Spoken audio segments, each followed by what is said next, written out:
గోప్యత అంటే సీక్రెట్‌గా ఉంచుకోవడం అనేది నా హక్కు అనేటటువంటిది అన్ని సందర్భాల్లో పనికిరాదని హైకోర్టు తేల్చెప్పింది. గోప్యత హక్కును కారణంగా చూపుతూ నేరస్తులు చట్టం నుంచి తప్పించుకోవడానికి వీల్లేదని తేల్చెప్పింది.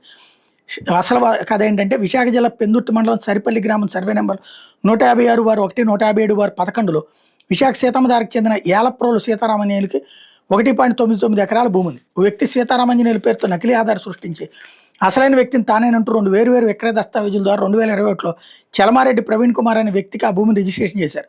వ్యవహారం వెలుగులోకి రావడంతో సీతారామాంజనేయులు పెందుర్తి పోలీసులు ఫిర్యాదు చేస్తే వాళ్ళు కేసు నమోదు చేశారు.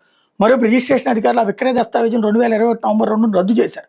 తన ఫిర్యాదు ఆధారంగా నమోదైన కేసులో సాక్ష్యంగా ఉపయోగపడేందుకు ఫోర్జరీకి పాల్పడిన వ్యక్తి ఆధార్ కార్డు, బయోమెట్రిక్ తదితర సమాచారం కావాలంటూ UIDAI అధికారులు సీతారామాంజనేయులు సమాచార హక్కు చట్టం కింద దరఖాస్తు చేశారు.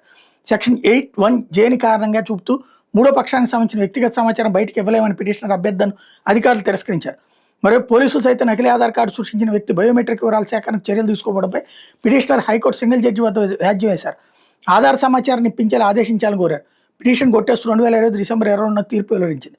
సింగిల్ జడ్జి తీర్పును సవాల్ చేసి సీతారామాంజనేయులు ధర్మాసనం ముందు అప్పీల్ చేశారు.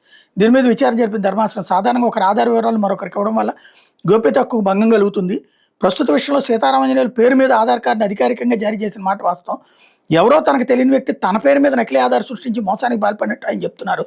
తన సొంత పేరుతోనూ నకిలీ ఆధార్ కార్డు సమాచారాన్ని ఆయన కోరుతున్నారు. నేపథ్యంలో మరొకరు గోప్యతకు భంగం కలిగే ప్రశ్నే ఉత్పన్నం కాదు. అప్పీల్దారు కోరిన సమాచారం పోలీసులకు ఇవ్వండి అని చెప్పి UIDAI అధికారులని ఆదేశించింది.